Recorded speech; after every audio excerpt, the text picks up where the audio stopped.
BC బిడ్డల ఆత్మగౌరవం JSP, BC రాజ్యం కోసం పుట్టిన జేఎస్పీ.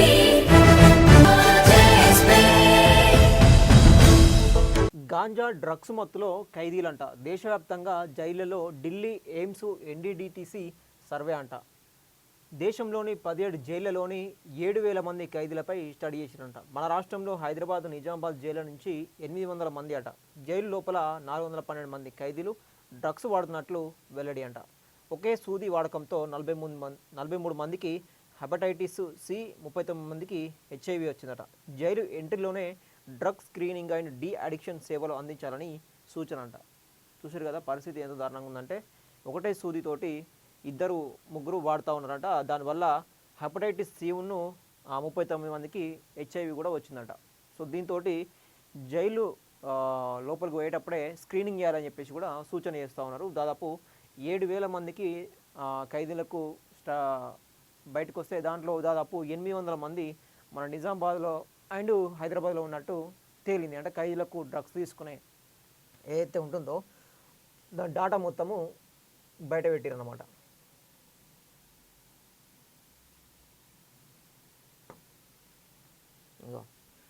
గాంజా డ్రగ్స్ మత్తులో ఖైదీలు. దేశవ్యాప్తంగా జైలులో ఢిల్లీ ఎయిమ్స్ ఎన్డీడీటీసీ సర్వే. గాంజా డ్రగ్స్ మత్తులో ఖైదీలు జోగుతున్నారని, కఠినమైన భద్రత ఉంటే కారాగారాల లోపల కూడా మత్తు పదార్థాల వినియోగం జరుగుతుందని Delhi AIIMS national drug dependence treatment centre NDTC తాజా స్టడీలో వెల్లడైందట. ఎయిమ్స్కు చెందిన ప్రముఖ వైద్యులు రవీందర్ రావు నేతృత్వంలో కేంద్ర ప్రభుత్వ నిధులతో చేపట్టిన ఈ research Indian journal of medical రీసెర్చ్లో ఇటీవలే పబ్లిష్ అయిందట. జూన్ 2019 నుంచి మార్చి 2020 మధ్య దేశవ్యాప్తంగా 17 జైళ్లలోని 7,000 మంది ఖైదీలను సర్వే చేయగా అందులో 412 మంది అంటే 5.9% ఖైదీలు జైలు లోపలే గంజాయి, హెరాయిన్ వంటి డ్రగ్స్ వాడుతున్నారని, ఒకే సూదితో డ్రగ్స్ ఎక్కించుకోవడం వల్ల హెపటైటిస్ సి, HIV వంటి రోగాల బారిన పడుతున్నారని తేలిందట.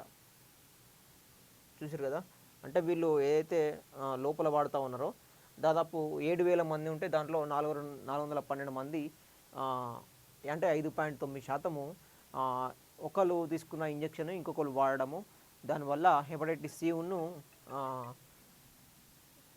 మన HIV వంటి ఏదైతే రోగాలు ఉన్నాయో ఆ బారిన పడుతూ ఉన్నారంట ఖైదీలు. ఈ స్టడీలో మన రాష్ట్రంలోని హైదరాబాద్ సెంట్రల్ జైలు నుంచి 500 మంది, నిజామాబాద్ జైలు నుంచి 300 మంది కలిపి మొత్తం 800 మంది ఖైదీల వివరాలను సేకరించారట. హైదరాబాదు IMH మానసిక వైద్య నిపుణులు డాక్టర్ ఉమాశంకర్ మొలగంగూరి కూడా ఈ రీసెర్చ్ టీంలో కీలక పాత్ర పోషించారట. సో మన హైదరాబాద్కు సంబంధించిన IMH మానసిక వైద్యులు ఎవరైతే సైకాలజిస్ట్ ఉన్నారో దాంట్లో ఈ రీసెర్చ్లో తను పాత్ర పోషించారట. జైలు లోపల గంజాయి, హెరాయిన్ అట. పటిష్టమైన భద్రత ఉండే జైలు లోపల కూడా ఖైదీలు మత్తు పదార్థాలను వాడుతున్నట్లు రీసెర్చ్లో తేలిందట. సర్వేలో పాల్గొన్న వారిలో 412 మంది 5.9% జైల్లో డ్రగ్స్ తీసుకుంటుండగా 273 మంది గాంజా వినియోగిస్తూ ఉన్నారట. సో ఒక 412 మంది డ్రగ్స్ తీసుకుంటే 273 మంది గాంజా ఏదైతే ఉంటుందో అది తీసుకుంటా ఉన్నారట. సో వీరిలో ఏకంగా 247 మంది పొగ రూపంలోనే గాంజా పీలుస్తూ ఉన్నారట. ఆ తర్వాత హెరాయిన్ ఉంటాయి కదా, ఈ మత్తు పదార్థం హెరాయిన్, ఆ హెరాయిన్ని వాడుతూ ఉన్నారట. ఆ తర్వాత హెరాయిన్ వంటి ఒపియాయిడ్ డ్రగ్స్ అట. అది 129 మంది అంటే 1.18% వాడుతూ ఉన్నారట. ఈ ఒపియాయిడ్ బాధితుల్లో 90 మంది అంటే 70% హెరాయిన్ వాడుతుండగా వారిలో 55 మంది పొగ రూపంలో పీల్చుకుంటుండగా 35 మంది నేరుగా నరాల్లోకి సూదులతో ఎక్కించుకుంటూ ఉన్నారట. చూసారు కదా ఘోరం, ఎంత ఘోరం ఉన్నదో. కొంతమంది పొగ రూపంలో తీసుకుంటూ ఉంటే డ్రగ్స్ ఈ పొగ రూపంలో పీల్చడము, ఎక్కించుకోవడం చేస్తే, కొంతమంది డైరెక్ట్ డ్రగ్స్ని, హెరాయిన్ని ఈ బ్లడ్కి ఎక్కించుకోవడం అనమాట, డైరెక్ట్ సూ ద్వారా. సో అట్లా చేస్తూ ఉన్నారట. మరో 33 మంది అంటే 26% పెయిన్ కిల్లర్స్, ఫార్మా మందులను మత్తు కోసం వినియోగిస్తూ ఉన్నారట. ఇవే కాకుండా మద్యం తాగుతున్న వారు 64 మంది అట, నిద్ర మాత్రలను వాడుతున్న వారు 45 మంది అట. సో ఇట్లా 0.6% ఉన్నారని రీసెర్చ్లో వెల్లడైందట. సో ఇట్లా డిఫరెంట్గా ఆ పర్సంటేజ్లను మొత్తం ఎవరు ఏది ఎక్కువ వాడుతూ ఉన్నారు, ఏది యూజ్ చేస్తూ ఉన్నారు, ఏ రూపంలో వాడుతూ ఉన్నారు అని చెప్పేసి మొత్తము డాటా అంతా వాళ్ళు బయట పెట్టడం జరిగిందనమాట. సో వాడిన సూదులనే మళ్ళీ వాడుతూ ఉన్నారట. నరాల్లోకి ఇంజెక్షన్ల ద్వారా డ్రగ్స్ ఎక్కించుకునే ప్రమాదకర అలవాటు 304 మంది అంటే 4% ఖైదీలలో ఉందట. డైరెక్ట్ నరాల్లోకి ఎక్కించుకునే మంది ఎంతమంది అంటే 400 మంది ఉన్నారట. ఇంజెక్షన్లు వాడే వీళ్ళలో 142 మంది అంటే 47% ఇతరుల సూదులను షేర్ చేసుకోగా 198 మంది పాత సిరింజ్లనే మళ్ళీ వాడుతూ ఉన్నారట. సో ఇంజెక్షన్లు వాడే దాంట్లో 142 మంది ఉంటే దాంట్లో ఇతర సూదులు అంటే వేరే వాళ్ళ ఇంజెక్షన్స్ షేర్ చేసుకునే వాళ్ళు దాదాపు 200 మంది షేర్ చేసుకుంటూ ఉన్నారట మొత్తం. ప్రస్తుత జైలు శిక్ష సమయంలో కూడా 52 మంది జైలు లోపలే సూదుల ద్వారా డ్రగ్స్ తీసుకోగా అందులో 26 మంది ఇతరుల సూదులనే పంచుకున్నారట. సో ప్రస్తుతం ఏదైతే ఉన్నదో ప్రస్తుత జైలు శిక్ష సమయం అంటే ప్రజెంట్ ఎవరికైతే జైలు శిక్ష ఉంటుందో దానిలో 50 మంది ఉంటే దానిలో 26 మంది నేరుగా షేర్ చేసుకున్నారట. వాళ్ళ సూదులు ఏవైతే ఉన్నాయో వేరే వాళ్ళే డైరెక్ట్ అలవాటు ఉండి వాళ్ళు ఓర్వలేక అంటే వాళ్ళకి అలవాటు పడి ఉంటారు కాబట్టి సో షేర్ చేసుకునే ప్రక్రియ అక్కడ అడిగి మరీ తీసుకొని వాళ్ళు ఈ విధంగా చేస్తున్న పరిస్థితి కనిపిస్తూ ఉన్నది మనకు. అయితే డ్రగ్స్ ఎక్కువై పడిపోయే ఓవర్ డోసు సంఘటనలు 120 మంది ఇంజెక్టివ్ డ్రగ్ వినియోగదారులు జరిగాయట. ఖైదీలు స్వయంగా తెలిపిన వివరాల ప్రకారము గతంలో రక్త పరీక్ష చేయించుకున్నప్పుడు ఇతరుల సూదుల వాడకం వల్ల తమకు హెపటైటిస్ సి పాజిటివ్ అని 43 మంది, హెచ్ఐవి పాజిటివ్ అని 39 మంది వెల్లడించారట. ఈ 39 మంది హెచ్ఐవి బాధితుల్లో 27 మంది మాత్రమే యాంటీ రెంట్రో వైరల్ చికిత్స పొందుతా ఉన్నారట. సో 39 మందికి 43 మందికి హెచ్ఐవి పాజిటివ్ అని వెళ్తే దానిలో 39 మంది నేరుగా వాళ్ళే స్వయంగా చెప్పారంట. అయితే ఈ 39 మంది హెచ్ఐవి బాధితుల్లో దాదాపు 27 మంది ఆ రోగాన్ని తగ్గించుకునేందుకు యాంటీ రెట్రో అనే వైరల్ ట్రీట్మెంట్ అయితే వాళ్ళు తీసుకుంటూ ఉన్నారట. సో ఇట్లా తట్టుకోలేని విత్డ్రాయల్ బాధలట. బయట మత్తుకు అలవాటు పడి జైలుకు రాగానే ఒక్కసారిగా బంద్ కావడంతో ఖైదీలు తీవ్రమైన విత్డ్రాయల్స్, నరకం లాంటి శారీరక నొప్పులు, మానసిక అలజడి ఎదుర్కొంటున్నారు. ముఖ్యంగా మద్యము, గంజాయి, హెరాయిన్ వాడే వందలాది మంది ఖైదీలు జైల్లో ఈ విత్డ్రాయల్ బాధలతో నరకడం అనుభవిస్తూ ఉన్నారట.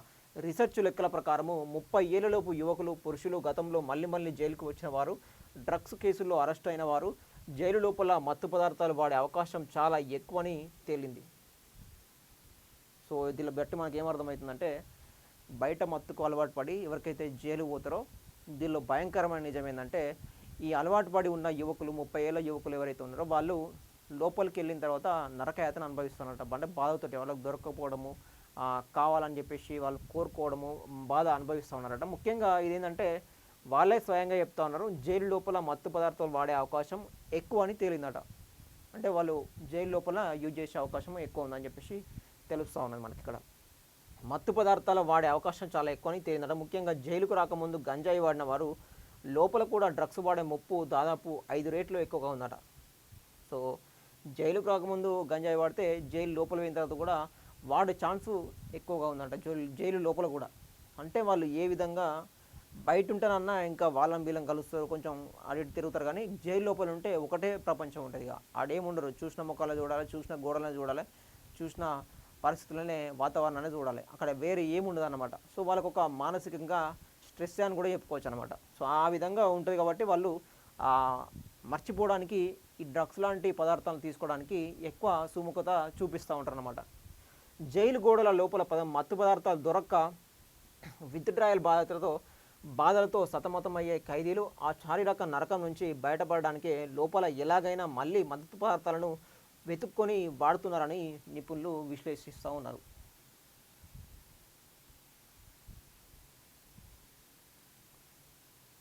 సో ఎవరైతే తట్టుకోలేకపోతూ ఉన్నారో అంటే కంపల్సరీ కావాలి. ఇక ఆ రోజు డ్రగ్స్ ఎక్కించుకోకపోతే వాడు నిద్రపోవడం అన్నమాట. అంటే వానికి నిద్ర పట్టదు, ఏం చేయాలో అర్థం కాదు, పిచ్చెక్కుతుంది అనమాట. ఒక పదంగా చెప్పాలంటే ఇక నిద్రపోడు ఆగమాగం చేస్తారనమాట. సో దానివల్ల చాలామంది తీసుకొని నిద్రపోయే పరిస్థితులు ఆ జైలు లోపల వాతావరణ పరిస్థితులు కనిపిస్తూ ఉన్నాయట. సో వాళ్ళ నిపుణులు ఆ డేటా ప్రకారము బయటపెట్టారు. అయితే జైల్లోనే అడిక్షన్ సేవలు కూడా అవసరం అంట. జైల్లో ఖైదీల మత్తు అలవాటును నివారించకపోతే వారు విడుదలయ్యాక మళ్ళీ నేరాలకు పాల్పడే ప్రమాదం ఉందని రీసెర్చ్ హెచ్చరించారట. ఖైదీ జైల్లోకి అడుగుపెట్టగానే వారి డ్రగ్ అలవాట్లను తనిఖీ చేసే స్క్రీనింగ్ వ్యవస్థను తప్పనిసరిగా ఏర్పాటు చేయాలని సూచించారట. జైలు హాస్పిటల్స్లోనే విత్డ్రాయల్స్ నివారణకు తక్షణ వైద్యం అందించాలని, ఓపియాయిడ్ బాధితులకు జైల్లోనే ఓపియాయిడ్ యాగోనిస్ట్ ట్రీట్మెంట్ అందుబాటులోకి తేవాలని స్పష్టం చేశారట. ఖైదీలు విడుదలయ్యాక కూడా సమాజంలో డీ అడిక్షన్ చికిత్స పొందేలా నిరంతర పర్యవేక్షణ ఉండాలని, మానవ హక్కులు ప్రాథమిక ఆరోగ్య సూత్రాలకు భంగం కలగకుండా జైలులో డీ అడిక్షన్ వైద్య సేవలను పెంచాలని రీసెర్చ్ స్పష్టం చేసిందట. సో ఈ జైలు లోపల ఖైదీలకు మత్తు అలవాటు నుంచి దీన్ని బయటపడాలంటే ఒకటే డీ అడిక్షన్ కార్యక్రమం చేపట్టాలని చెప్పేసి మానసిక వైద్యులు కావచ్చు, మానసిక డాక్టర్లు కావచ్చు, వీళ్ళు స్పష్టం చేసిన పరిస్థితి అయితే మనకు కనిపిస్తూ ఉంది. అంటే పరిస్థితి ఎంత దారుణంగా ఉందో మనం అర్థం చేసుకోవచ్చు. అంటే వీళ్ళు జైలుకి వెళ్ళి వచ్చే వాళ్ళు రిపీటెడ్గా బయట అలవాటు పడి మానుకోలేక మళ్ళీ లోపలికి వెళ్ళాక దానికి వాతావరణానికి అలవాటు పడలేక వాళ్ళు ఏ విధంగా మానసిక క్షోభ పడతా ఉన్నారో మనము స్వయంగా చూస్తూ ఉన్నాం. అంటే ఏ విధంగా వాళ్ళు డ్రగ్స్కు అడిక్ట్ అయిపోయారో, వాళ్ళ జీవితాన్ని ఏ విధంగా నాశనం చేసుకున్నారో మనం చూసుకోవచ్చు. అంటే ఈ డ్రగ్స్ రోజు రోజుకు ఈగల్ పేరు మీద కూడా రేవంత్ రెడ్డి గారు ఒక టీంను కూడా ఏర్పాటు చేశారు. అంటే ఈ డ్రగ్స్ని ఎక్కడి నుంచి వస్తూ ఉన్నాయి, గాంజా ఎక్కడి నుంచి తయారు చేస్తూ ఉన్నారు, దాన్ని ఎవరెవరు సప్లై చేస్తూ ఉన్నారు మనం చూస్తూ ఉన్నాం. కొన్ని కోట్ల మాల్ని 2-3 రోజులకోసారి, వారం రోజులకోసారి మనం పట్టుకునే పరిస్థితులు మనము ఇక్కడ సిటీ పోలీసులు కావచ్చు, ఏపీ పోలీసులు కావచ్చు, ఇంటర్ స్టేట్ పోలీసులు గారు కావచ్చు, ట్రాన్స్పోర్ట్ ద్వారా కావచ్చు, మొన్న కూడా చూస్తే చాలా అంటే రకరకాల సప్లై చేస్తూ ఉన్నారు. అంటే లాజిస్టిక్స్ పేరుతోటి బైక్లలో పెట్టుకొని రావడము, కార్లలో పెట్టుకొని రావడము, ఈ విధంగా దాన్ని సప్లై చేస్తూ ఉన్నారు అనమాట. అంటే పోలీసులకు దొరకకుండా ఎన్ని రకాల దారులు ఉంటే అన్ని రకాల దారులకు వెళ్ళి తీసుకొచ్చి అమ్ముతూ ఉన్నారు. మొన్న నాకు తెలిసిన ఒక వ్యక్తి చెప్పిందంటే, ఒక అన్న తెలిసిన వ్యక్తి చెప్తే, అంటే ఇక్కడనే జస్ట్ ఖైరతాబాద్ దగ్గర నార్మల్గా అక్కడ రైల్వే ట్రాక్ దగ్గర పోతూ ఉంటే అక్కడ ఒక మహిళ కూర్చో ఉన్నదట. ఆ మహిళ అక్కడ ఏం చేస్తుందని చెప్పేసి ఆయనకు డౌట్ వచ్చి మళ్ళీ రిటర్న్ వెళ్ళేసి డైరెక్ట్ ఉందని అడిగితే, డైరెక్ట్ గాంజా ఉందని అడిగితే ఉన్నదని చెప్పేసి అని అంట. కానీ ఆయన దగ్గర క్యాష్ లేవంట, క్యాష్ ఇస్తేనే ఇస్తా అని చెప్పేసి అన్నాడు. అంటే క్యాష్ ఉన్నా కన్ఫర్మేషన్ కోసము ఆయన దగ్గర క్యాష్ ఉన్నా కూడా లేదని చెప్పేసి ఆన్లైన్ ఉందని చెప్పేసి అంటే ఒక నెంబర్ చెప్పిందట అని చెప్పేసి మళ్ళీ వస్తా అని చెప్పేసి క్యాష్ తీసుకొని వస్తా అని చెప్పేసి సరే అని చెప్పేసి అక్కడ నుంచి వెళ్ళిపోయాడంట. అంటే ఏ విధంగా వాళ్ళు బహిరంగంగా డైరెక్ట్గా అమ్ముతూ ఉన్నారో మనం అర్థం చేసుకోవచ్చు. సో అట్లా విచ్చలవిడిగా దాని మీద కూడా డబ్బు సంపాదించడానికి అలవాటు పడి ఏ విధంగా అక్రమంగా డబ్బు సంపాదించాలని చెప్పేసి వీళ్ళకు అలవాటు చేసి, అదేవిధంగా తెలియని కొన్ని ప్రదేశాలు, సీక్రెట్ ప్రదేశాలు ఎంచుకొని వీళ్ళు ఈ దందా కొనసాగిస్తూ ఉంటారు అనమాట. సో దీన్ని ఎప్పటికప్పుడు పోలీసులు నిఘా పేరుతోటి, వీళ్ళకి ఇన్ఫార్మర్లు పేరుతోటి చాలామంది కూడా దీన్ని సీజ్ చేయడం జరుగుతుంది, ఎప్పటికప్పుడు పట్టుకోవడం కూడా జరుగుతుంది. కొన్ని కోట్ల మాలు తరలినప్పుడు కూడా ఇన్ఫర్మేషన్ వస్తుంది పోలీసులకు. సో అయినా కూడా ఇంకా కట్టడి చేయకుండా కూడా విపరీతమైన మార్గాలు, అనేక రకాల మార్గాలు ఎంచుకొని వీళ్ళు సప్లై చేస్తూ ఉన్నారు అన్నమాట. సో ఏది ఏమైనా డ్రగ్స్ వినియోగము కొంతమేరకు తగ్గిస్తూ వస్తూ ఉన్నా కూడా దీన్ని పెంచే మార్గము కొంతమంది చేస్తూ ఉన్నారన్నమాట. సో పెంచే మార్గం కాకుండా పెంచితే ఏ విధంగా ఉంటుందో మనం ఇది అర్థం చేసుకోవచ్చు. అంటే జైలు పోయిన తర్వాత కూడా దాన్ని వదిలేని పరిస్థితి అనమాట. సో అట్లాంటి పరిస్థితులు కూడా ఏర్పడతాయి అన్నమాట. సో ఇట్లాంటి పరిస్థితి రావద్దంటే డ్రగ్స్ నివారణ కావచ్చు, అదేవిధంగా గాంజా కావచ్చు, ఇట్లాంటివన్నీ ఖచ్చితంగా తగ్గిపోవాల్సిందే. సో ఇది గాంజా డ్రగ్స్ మత్తులో ఖైదీలకు సంబంధించి స్టోరీ.